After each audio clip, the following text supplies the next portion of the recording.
I've been a night shift cop for the past 8 years in one of the biggest cities in the United States, and this comment is asking me about autistic people and how we deal with them. I'm sure at this point, it's 2026, all cops are receiving extensive training regarding people who are neurodivergent and mental health. We specifically get separate training about working with people who are on the spectrum. There's several aspects to this. One is that, we do recognize the signs of autism, or at least the signs of neurodivergency.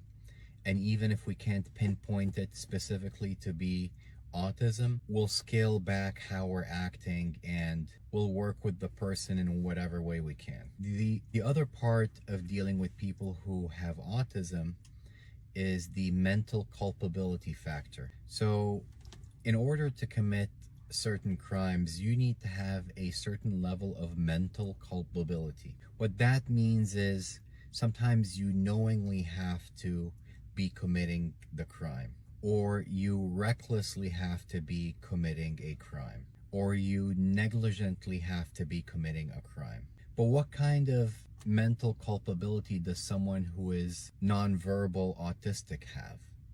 They just may not be aware at all that what they did, like hurt their parent, or that they broke somebody's property or something like that. So even at my level on the street, I'm not going to charge somebody with a crime that they're just not capable of actually committing it and achieving the appropriate level of mental culpability. You see what I'm saying? So in these kind of situations, I may force someone to go to a hospital, force them to be admitted for mental care or mental evaluation or emergency mental treatment. But I'm not going to take somebody to jail for doing something if they basically have no sense of what the heck is going on. But yes, I would hope that at this point in 2026, most cops are very well trained on understanding autism and dealing with autistic people of all ages and everybody who's on the spectrum. Be safe.